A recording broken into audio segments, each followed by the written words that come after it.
Hello everyone, this is only crack. आज हम लोग एक बिल्कुल नए और अनोखे टॉपिक के साथ हैं। देखिए, यूपीएससी के अंदर हो या कोई भी ऐसा एग्ज़ाम हो जो सरकार कंडक्ट कराती है, उसके अंदर हिस्ट्री का बहुत बड़ा रोल है। और हिस्ट्री को हम लोग को इन डेप्थ समझने के लिए एक ज़रूरी है कि एक बेहतर अप्रोच रखी जाए। तो मैंने इस लेक्चर को तैयार किया है स्पेक्ट्रम बुक से, और मैं इसको पूरी सीरीज़ को हिंदी में पढ़ाऊँगा। ठीक है, क्योंकि देखिए इंग्लिश में आपको कई और लेक्चर मिल जाएंगे, लेकिन हिंदी में लेक्चर कम मिलते हैं, तो मैं इसलिए इसको पूरा जो है पीपीटी भी इसकी हिंदी में ही रहेगी और मैं इसको पढ़ाऊँगा हिंदी में। मैं इंडिपेंडेंस से शुरुआत कर रहा हूँ। जो सुधार आंदोलन थे वहाँ से मैं इसकी शुरुआत करूँगा। तो सुधार आंदोलन के अंदर दो चीज़ें सबसे महत्वपूर्ण देखने को मिली हैं। एक है सामाजिक धार्मिक सुधार आंदोलन, ठीक है। दूसरा है सामाजिक सांस्कृतिक सुधार आंदोलन। तो इन दोनों आंदोलनों की हम लोग चर्चा करेंगे। तो पहला है सामाजिक धार्मिक सुधार आंदोलन। देखिए, महत्वपूर्ण चीज़ यहाँ पर यह आपको देखने को मिलेगी कि जब हमारे देश में अंग्रेज आए, जब ईस्ट इंडिया कंपनी बनी, ईस्ट इंडिया कंपनी बनने के बाद में ईस्ट इंडिया कंपनी का काम सिर्फ व्यापार करना था।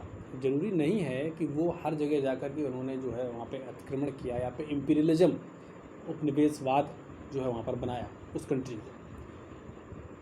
लेकिन ऐसे सर्कमस्टांसेस धीरे धीरे ऐसी परिस्थितियाँ बन जाती थीं उस कंट्री में जहाँ पर वो अपना व्यापार फैलाते थे, कि वहाँ पर वो आसानी से उस कंट्री को हथिया लेते थे। यही चीज़ हुई भारत के साथ। और ये हमेशा आपने सुना होगा कि आवश्यकता ही आविष्कार की जननी है।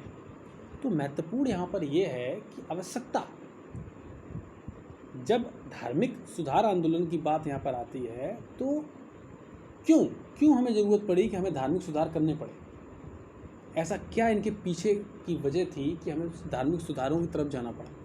क्या उसके पहले का जो समाज था वो सही नहीं था, या उसके पहले की जो महिलाएं थीं उनकी स्थिति सही नहीं थी? क्या उसके पहले का जो समाज था वो धार्मिक और सामाजिक कुरीतियों से भरा हुआ था? क्या जातिगत भेदभाव की समस्याएं थीं? या ऐसी अनेक प्रकार की समस्याओं का अवलोकन हम करेंगे जिन समस्याओं को हम लोग देख रहे हैं। ऐसा क्यों था कि बड़ी बड़ी सभ्यताएं, उनमें भी कुरीतियाँ पाई गई, जिनकी वजह से रेनेसांस, पुनर्जागरण जैसी स्थिति जो है भारत के अंदर आई। दुनिया के किसी भी हिस्से के अंदर आप अगर जाके देखते हैं तो आपको पता लगेगा कि आज जो है वो बहुत कुछ खोने से आया है। हमने लगातार प्रयास किया 18वीं शताब्दी से लेकर के अब तक। हमने जो सामाजिक सुधार की बात की, उसी सामाजिक सुधार को हम लोग आज देखेंगे। सुधार की भावना को बल देने वाले कुछ कारक।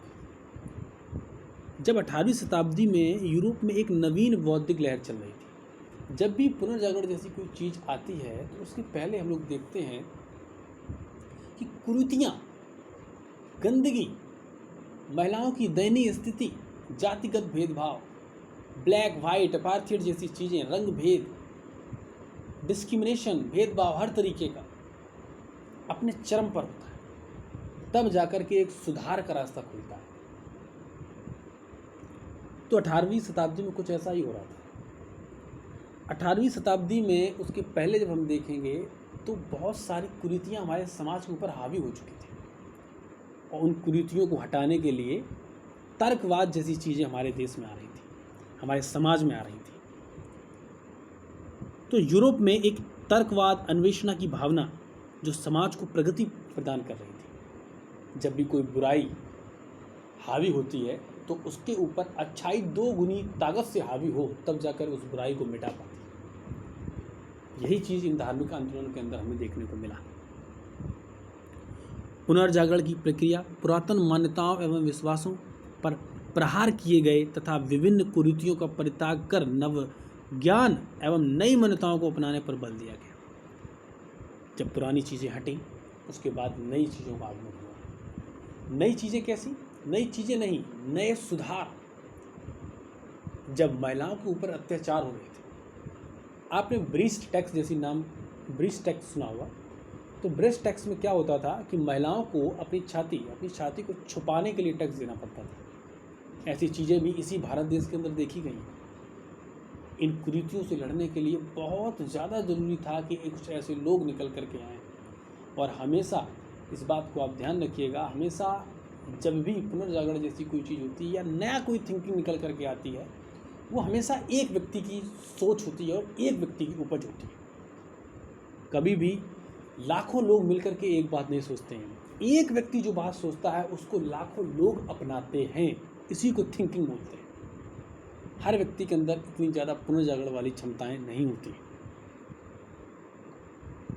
यहाँ से तर्कवाद और नवचेतना निकल कर आई 18वीं शताब्दी में, जब यूरोप के अंदर बड़े बड़े बदलाव सामने आ रहे थे, तब ये चीज़ें सब होती। जब हमने देखा ब्रिटिश शासन जब भारत के अंदर आया, उसकी ऐसी कोई भी मंशा नहीं थी कि वो भारत के ऊपर कब्जा करे या भारत को गुलाम बनाए, या इस तरीके की कोई भी मंशा ब्रिटिश शासन की नहीं थी, या ईस्ट इंडिया कंपनी की ऐसी कोई भी मंशा नहीं थी। वो कभी भी इस इंटेंशन के साथ भारत के अंदर नहीं आए थे कि इसको एक टेरिटोरियल एक्सपांसन की तरह नहीं देखा जाना चाहिए कभी भी।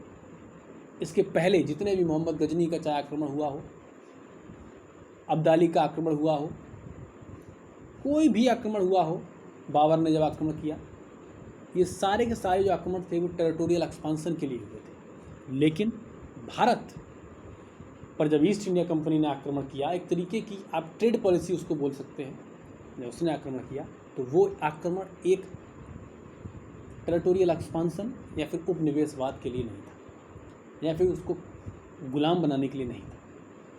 ये परिस्थितियों का खेल था कि धीरे धीरे धीरे करके ऐसी परिस्थितियों ने वो जन्म लिया जिन परिस्थितियों ने भारत को गुलाम बना दिया।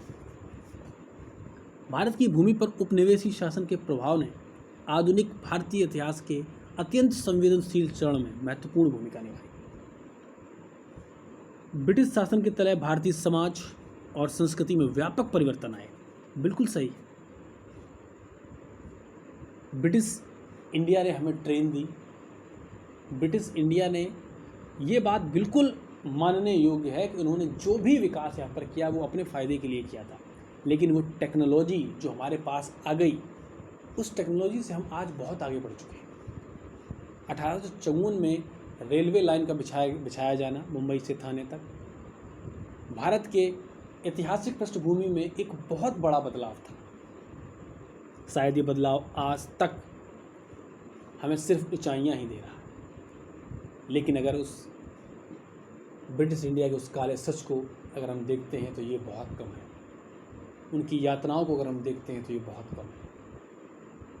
लेकिन हम सुधार की बात करते हैं। अंग्रेज़ों का आगमन भारत में उसी समय हुआ था जिस समय यूरोप के अंदर मानवतावाद, तर्कशक्ति, तर्कवाद और पुनर्जागरण जैसी जो रेनेसेंस जिसको बोलते हैं, रेनेसेंस जैसी चीज़ें जो हैं धीरे धीरे उनके बीच पनप चुकी थी।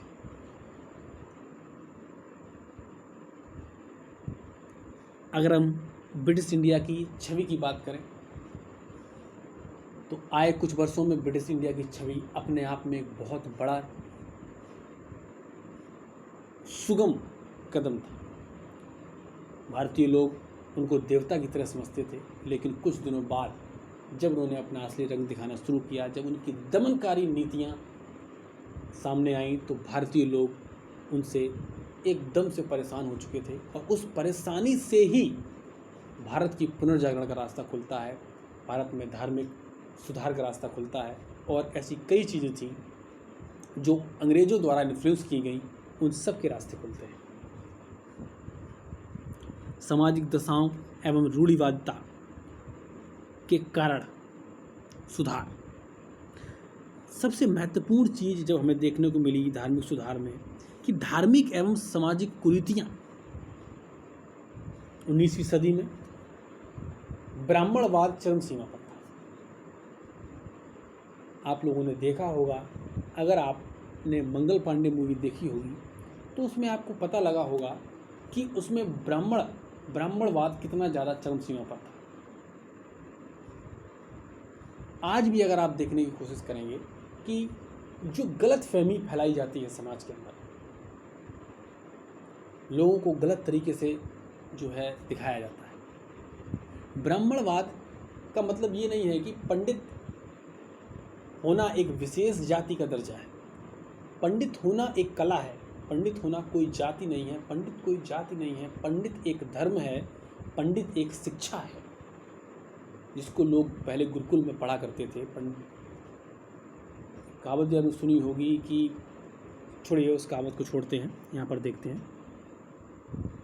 तो हिंदू समाज बुराइयों और बर्बरता एवं अंधविश्वासों से ओतप्रोत था। उस वक़्त इतना ज़्यादा पुरोहित समाज इतना ज़्यादा महत्वपूर्ण स्थान पर था, जिससे कि जो जन सामान्य थे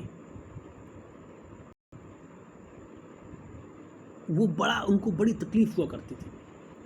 उनकी ना तो उनकी जन सामान्य की ना तो कोई सहायता होती थी, और ब्राह्मणवाद और जो पुरोहित थे वो लोग अपना वर्चस्व स्थापित कर रहे थे। उन्होंने शिक्षा, ज्ञान, धार्मिक क्रियाकलापों को अपना विशेष सा अधिकार बताया। उन्होंने बताया कि हमको, जैसे कि ईस्ट इंडिया कंपनी या आप यूरोप में देखेंगे कि जो इंग्लैंड के लोग थे वो अपने आप को ब्लू ब्लड का बोला करते थे, एरिस्टोक्रेटिक ब्लड। वो लोग बोलते थे कि हमको दुनिया में इसलिए भेजा गया है ताकि हम दूसरे असभ्य लोगों को सभ्य बना सकें, गंवार लोगों को अच्छा बना सकें। ऐसा ही कुछ जो भ्रम था वो हमारे यहाँ के पुरोहित में था। आज भी कुछ पुरोहितों में ऐसा भ्रम है कि वो लोग सोचते हैं कि हम पंडित हैं तो हम बहुत ज़्यादा अपने आप को शो ऑफ करें, सो कॉल्ड करें। ये गलत है। ऐसी चीज़ें मैं खुद एक्सपीरियंस कर चुका हूँ अपने समाज के अंदर। मैंने देखा है कि आज भी ब्राह्मण अपने आप को बहुत उच्च स्तरीय समझते हैं, बल्कि ऐसा नहीं है। समाज, भारत का संविधान सबको एक समान अधिकार देता है, एक समान सोच देता है, एक समान इक्वालिटी देता है, हर चीज़ एक समान है। तो धार्मिक कुरीतियाँ उस वक्त 19वीं सदी में इतनी ज़्यादा बढ़ चुकी थी, उसकी एक ही वजह थी। उसकी एक वजह थी सिर्फ और सिर्फ पुरोहित, क्योंकि निचले जितने भी वर्ग थे वो वर्ग कभी भी उनसे आंख नहीं मिला सकते थे। इस वजह से राजा राजमोहन रॉय जैसे लोग निकल कर गए, जिन्होंने समाज की कुरीतियों से लड़ाई भी की और समाज की कुरीतियों को ख़त्म भी किया।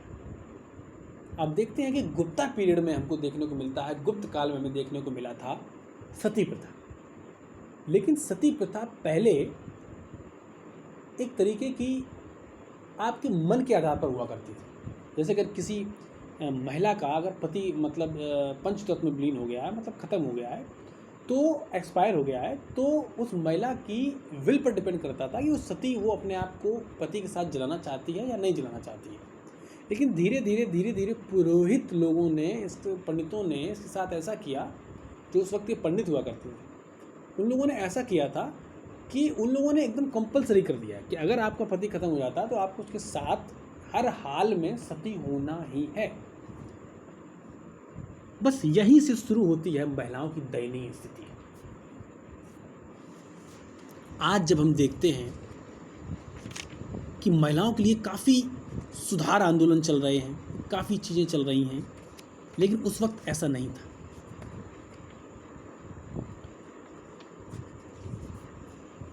देखिए, महात्मा गांधी ने एक बार कहा था कि मेरी अभिलाषा है कि मेरे आंगन में सभी संस्कृतियां एक साथ फलें फूलें, जितने लोग हैं सुखी रहें, संपन्न रहें, कोई भी नीचा ना हो, कोई भी ऊंचा ना हो। ये चीज़ कोई छोटी बात नहीं थी, ये बात बहुत बड़ी थी। और महिलाओं की स्थिति आप देखते हैं कि 1829 में बंगाल रेगुलेशन एक्ट आया, जिसने सती प्रथा को अवैध घोषित किया था। 1795 एवं 1804 में बंगाल रेगुलेशन एक्ट में, जिसके तहत बाल हत्या को जुर्म घोषित कर दिया गया था। ये दो चीज़ें बहुत इंपॉर्टेंट हैं। लेकिन उसके पहले आप ये देखेंगे कि ये ऐसा हुआ क्यों। महिलाओं के खिलाफ हमेशा से अत्याचार होते चले आए।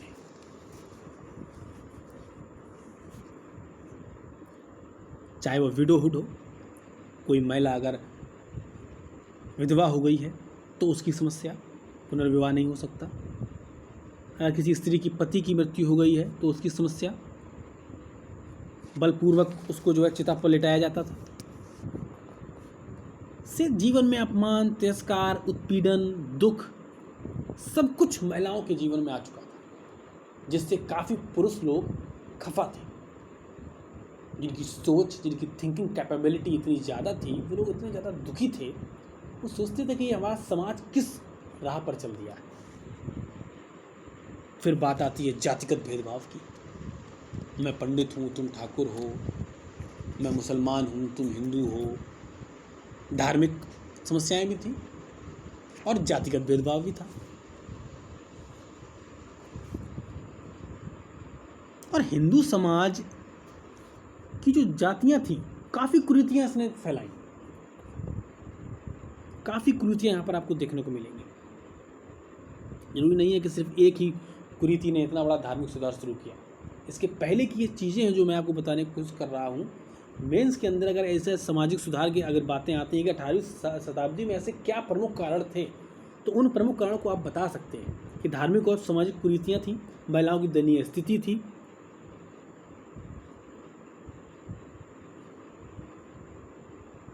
और हाँ, इसको आप सब्सक्राइब कर लीजिए, बीच में ये देखो आ गया है, ठीक है भाई। आप लोग सब्सक्राइब करिए, जो भी लोग लेक्चर देखते हैं प्लीज़ ज़्यादा से ज़्यादा लोग सब्सक्राइब करिए और लाइक भी करिए, ठीक है।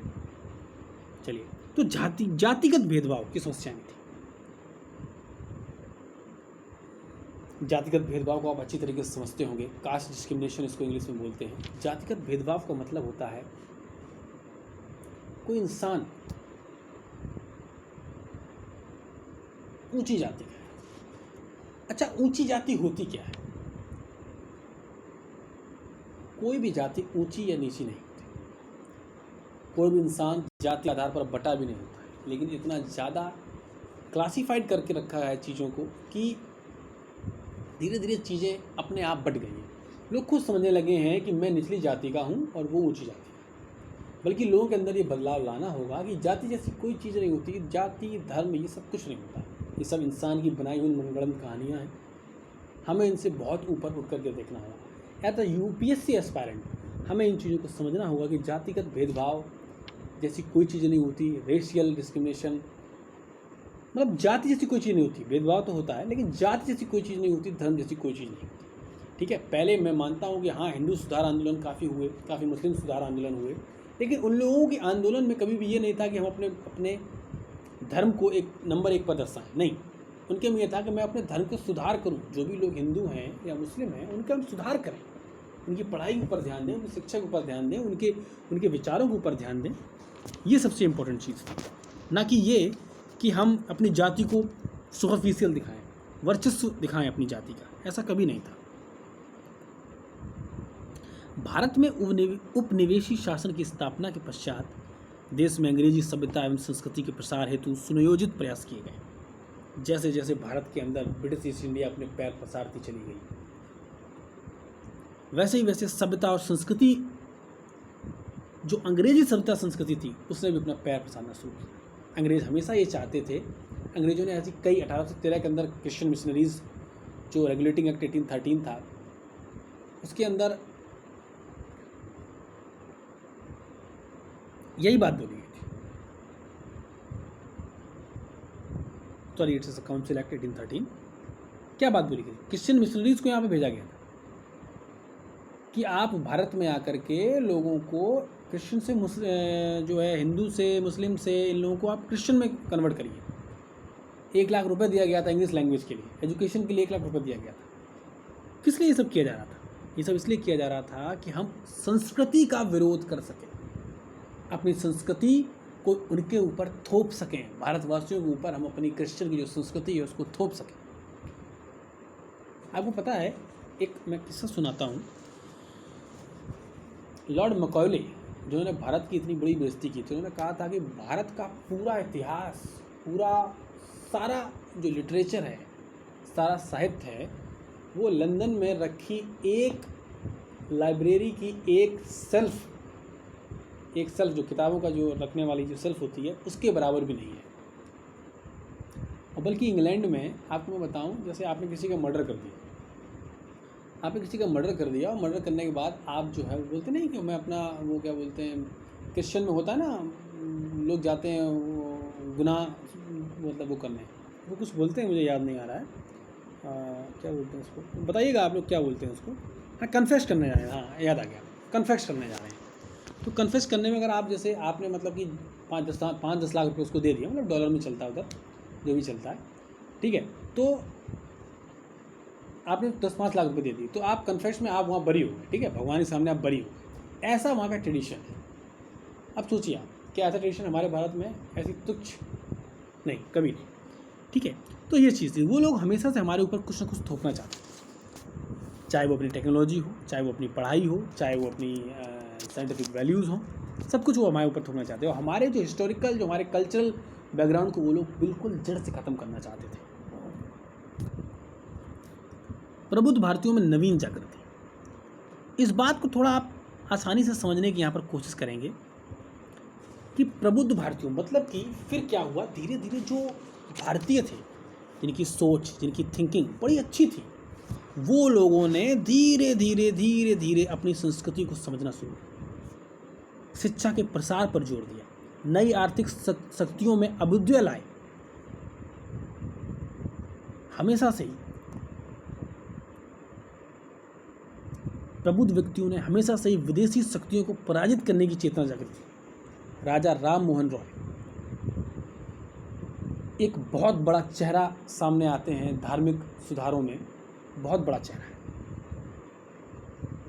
हमने अपना खान पान, हमने अपने तौर तरीके सब कुछ बचा करके रखे। ब्रिटिश ईस्ट इंडिया ने काफ़ी कोशिश की कि हमारे ऊपर उन तौर तरीकों को थोप सके। उन्होंने काफ़ी पंडित वर्ग को, जो ऊंचा वर्ग हुआ करता था, जमींदार वर्ग हुआ करता था, उनको वो लोग अपने अंडर में रखते थे। अगर ऐसा ना होता तो हमारा भारत कभी गुलाम ही नहीं होता। कुछ गद्दार लोगों की वजह से हमारा पूरा देश गुलाम रहा और हम लोगों ने इतनी ज़्यादा जो है परेशानियाँ झेली, ठीक है। उस वक्त भी कुछ गद्दार लोग थे। आज भी हमारे समाज में कुछ गद्दार लोग हैं जो हमारे देश में करप्शन जैसी चीज़ों को कर रहे हैं और बहुत सी इंपॉर्टेंट चीज़ें हैं, ठीक है। वो अपना पेट भरने के लिए जो है दूसरों को बलि चढ़ाना ज़्यादा महत्वपूर्ण समझते हैं, ठीक है। तो ऐसे कुछ लोग उस समय भी हुआ करते थे, जो लोग जिनकी वजह से हमारा पूरा देश गुलाम हो गया था। उन्होंने अपनी पावर का यूज़ करके पूरे देश को गुलाम कर दिया। उसके बाद जो अपने नहीं हुए किसी के नहीं हो सकते। ब्रिटिश ईस्ट इंडिया ने फिर उनको ही लताड़ा, उनको ही रोज़ मार खाते थे, रोज़ पैरों में पड़े रहते थे उन ऑफिसर्स के, ठीक है। यहाँ तक कि ये भी हुआ है कि जिन लोगों ने गद्दारी की हमारे देश के साथ, उस वक्त ईस्ट इंडिया कंपनी का सहयोग किया और ईस्ट इंडिया कंपनी के सहयोग करने से हमारा देश पूरा गुलाम हो गया। उन लोगों की घर में उनकी बेटियां और जो महिलाएं हुआ करती थी, वो भी अछूती नहीं रही ईस्ट इंडिया कंपनी के दबाव से।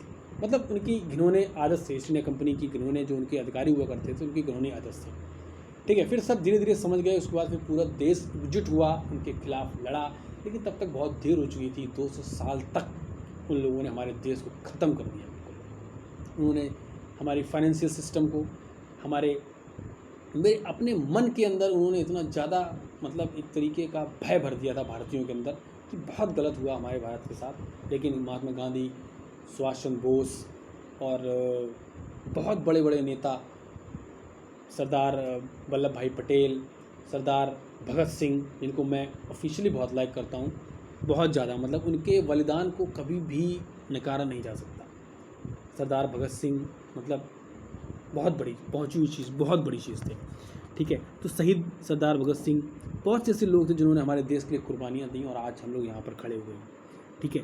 तो ये वही लोग, ये वही नवीन लोग थे, ये नवीन भारत जिनकी सोच आम लोगों से डिफर करती थी। उन लोगों ने धीरे धीरे करके इन सामाजिक कुरीतियों को डाउन किया, महिलाओं की स्थिति को सुधारा, जातिगत भेदभाव को कम किया, धार्मिक सुधारों को आगे बढ़ाया ताकि सब इंसान मिल के रह सकें।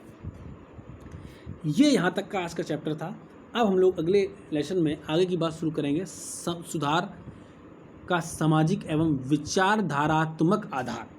इसमें आपको मिलेगा मध्य वर्ग का आधार क्या था, बौद्धिक कसौटी क्या थी, ये सारी चीज़ें हम आपको यहाँ पर पढ़ाने की कोशिश करेंगे, ठीक है। उसके बाद हम धार्मिक सुधार की दिशा देखेंगे, किस तरफ था, क्या थी, असमानता क्या थी, ये सारी चीज़ें आपको मिलेंगी। फिर स्थितियों की दशा में सुधार किए गए जो प्रयास थे, उनके ऊपर भी हम एक नज़र डालेंगे, ताकि मेंस के लिए हम काफ़ी इंपॉर्टेंट यहाँ पर सिनेरियो एक समझ सकें, ठीक है। तो चलिए आज के लिए इतना ही। Thank you, have a nice day, और पढ़ते रहिए, मुस्कुराते रहिए।